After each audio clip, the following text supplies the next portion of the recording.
Joining us now to discuss, or rather to address many of the problems within our educational system that all through the show I've been discussing education anyway. So there are some problems facing our educational system, and we're going to be discussing it. How the standard has fallen over the years, how our graduates are becoming fast unemployable. Many parents or guardians prefer to seek foreign education for their children and wards, and why government institutions are no longer attractive.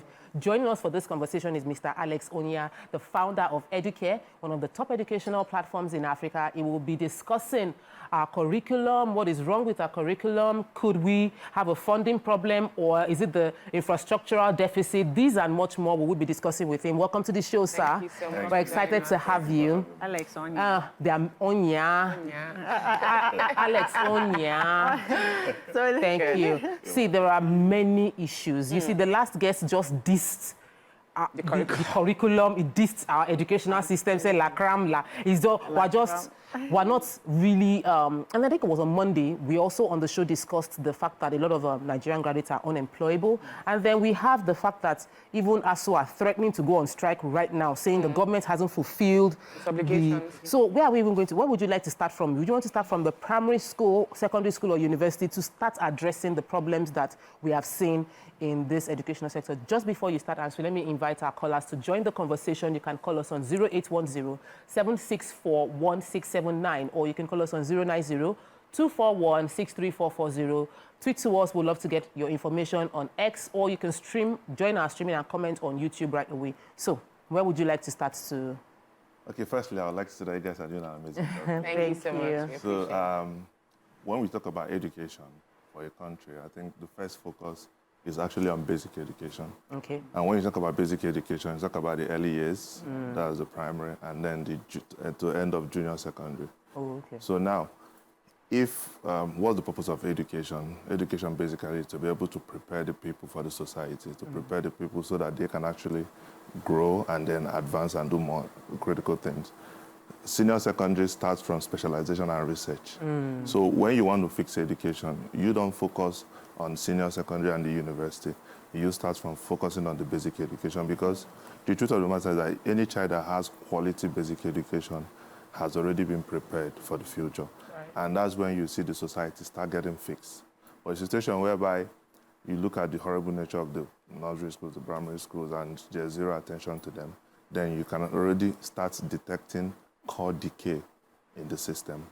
So what do we need to do? Firstly, you can't actually fix something that you are not paying attention to. So our education system needs a lot of attention and care. And you see the schools, I mean, before we talk about the advancements in terms of AI, we need to, the children need toilets. The roofs are leaking. The environment, there are snakes, there are grasses that are not being cut. The teachers are poorly treated. So how do we attend to these people, right? These things are fundamental things that we must do. Then we talk about the curriculum. Currently, we use the role learning approach. So the role learning approach means, like we say, la cram, la pour, la forget.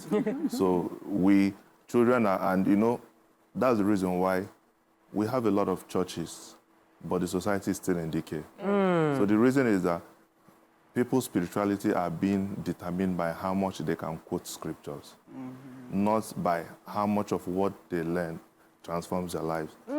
So you see, bright students are people who can cram a lot of things and pour a lot of things and forget a lot of things.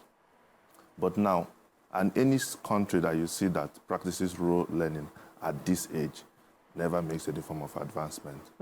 So look at people that advances. That's what they call critical thinking, problem solving. So whereby children are, for instance, if you've ever seen like an IGCSE exam compared to a WAEC exam, WAEC will ask you, what are the synonyms of this? IG will never ask you that. IG assumes that this is something you should know. So they will ask you questions that will make you put that synonym into context. You understand? So these are the things that shape. So, and when they ask you questions, they want to ask you about, let's say, forest. They will just give you like a picture of a forest. Then the way they will ask you questions means that you must really understand how forests work for you to actually answer that question. And you see the assessment, no two persons have the same answer. All right, so now my question is, just from everything that you've said, how can we then begin to make a very practical yet integrated switch into ensuring that the status quo that currently exists in the educational sector, whether from primary levels, like you have said, how can we start to rehash or restructure our educational system such that we make that fine switch, seamless switch into systems, a different system of learning that ensures that students can think, can rationalize, can reason, employ creativity, all of these things that are very necessary in today's markets to help them succeed. How can we start to incorporate some of these elements into already existing structures so that we can have a seamless blend? Or do you think we need to completely overhaul what we currently have on ground? I think before we take any step, we need to educate the people who are going to fund it or actually going to advance it. Because, you know, for instance, a father who was flogged believes that a child should be flogged. So what happens is that we need to educate the people in power. They need to now understand truly that things have changed. If only when they now understand and believe it, that's when they can now advance things. Sure. If you want to attack things from the surface, you probably never get any meaningful result. So for me, I think that's the foundational thing that we need to do. By the time that is done and they truly buy in, then a lot of things can follow suit. Okay, so like in a situation with what's going on now in the educational system, it's obvious that parents are preferring to send their kids to foreign schools. But then we also know that there's a problem in terms of monitoring, that the kids don't get that monitoring and support from the parents when they need it because they are not really present. So how do you think that they can cope that by increasing our own level of educational system in order for parents to be present while during the formative years of their kids' life, because they feel that they can't get this here and then they tend to go abroad? How can we bridge that gap? So the truth of the matter is that Nigeria has a lot of amazing private schools, a lot of them. So ideally, it's not recommended to send your child abroad, probably. Sure, the best time to send your child abroad is probably during masters. You understand? But I mean, at the base level, I mean, during the university stage, right? So at the early stage, it's always good to stay with your child, be with your child, give the child your proper DNA. That is to support these students more than boarding house. No, I mean, the truth of the matter is that whether boarding, I mean, both of them are actually good. So it just depends on the one you choose. But the point is that the children are actually not right because there's what they call societal shock. So when you go so early or at some point, you see that children are failing in rapes in the US and the UK, not because they are not brilliant, but because they don't understand how things work. So they take like 1 year or 2 years and then things are moving. So you see that, and once you start failing, you already start failing. The school will just write to you, I think you're advised to withdraw. So, but that's why most of the time you see them, they must go through like an IB program or A-level. Those things helps them. That's why if you want to do A-level, they recommend you do it in the country that you want to school in. So because that's if I understand you now, the abroad one Yeah. you're against because you think the kids should be closer home. But if a child was in boarding school in Nigeria, it's still away from the parents. You don't think that's possible? No, not really. For Nigeria, it's not different. I mean, if you're in Ibadan, for instance, your parents can actually come anytime, any day and see you. But if you're in the UK, parents can't easily come as they used to come. To find money. Yeah. So, and you know, of course, advanced countries, their process are a little bit more rigid. Yeah. So that's... Just like what you were telling me this morning, that you don't follow the rules of the school where you just come in to see your kids and talk. Just show up at any time. Nigeria, you can show up at any time. Yeah. And you are abroad. There are schools in Nigeria that tell you, you know, even all the schools my kids have attended, it's always there. You can't visit at certain hours. You see those hours, that's when I visit. I don't know why you say I can't visit a child I put in your care at any time. Okay. My point is any time. Yeah. I feel the need to, I should be able to see. No, it's not right. The reason is very simple. If every single parent visits at the time you visit, then the school has policies. So if you actually go against it, then it also teaches the children that it is good to always go against the school policy. I tell you to my IC, I uncovered the abuse of my son by doing that. But it's still not right. You know, it's right too. According to her. Well, let me bring you back to our educational sector, because listening to you and studying the policies that we have implemented, at least we've been on the show, I've been on the show for 11 years, and I have discussed across different ministers that have been put in charge of education, and the problem they see more often is infrastructural. So would you say that the government is allocating our budgetary allocation, or how we are executing our budgetary allocation for educational sector is misplaced in dealing with the core problem that we have in the educational sector. See, a child can learn under the tree and get the best form of education. True. You can't keep going to X. I mean, unfortunately, most of the people put in position of ministers of education are zero qualified. The truth of the matter is that they are professors, but they are zero qualified. So the truth of the matter is that if the right person come in power, you will see how things will change. You don't need to be in a beautiful AC furnished classroom to be an exceptional child. You get my point? These things are good, these are nice to have, but they are not the most critical things. So let's first of all understand that, like I talk about care. You need to know, I mean, the poorest child doesn't mean, you can see a child that didn't grow in that silver house, but you see that child well-behaved, well cared for, not because the parents has everything, the parents paid attention and they care. What children need the most is care. And once you give them that care, and you can put some basic things in place, and the place is safe, you can see that the learning skyrockets. Okay, so my fear is, you know, for lack of facility, there can be no care. It's easier, it's demotivating for both teachers and students. And the example Tokwe is trying to give is that here, nobody really sent. It's a sign itself that they don't care. That, you know, a child is put in a very difficult situation to learn. How can you leave a child in a attached roof or, you know, bad roof classroom? No chairs, no seats. No matter the care you give the child, is that encouraging for the child? How do you do that balance? I would like you to... I think also, so I'm trying to answer it, I think also we also need to understand as a country, why do we even need to educate our people? So a few months ago, I went to Eton College. I spent like 6 hours there. I needed to understand why. One of the first schools in the UK. And one of the things they told me that Eton was specially set up to educate British people. That they are a local school and they remain the local school, right? That is their intention. And from it, a lot of thousands of other schools have sprung up, right? If we understand that education is actually a tool that we can use to transform our nation, that gives us a foundational base. So every other thing we fix in place will take shape. I don't want to start talking about because I mean, when you talk about infrastructure, it's relative, right? So if I don't want to start talking about those things that we assume are the infrastructures.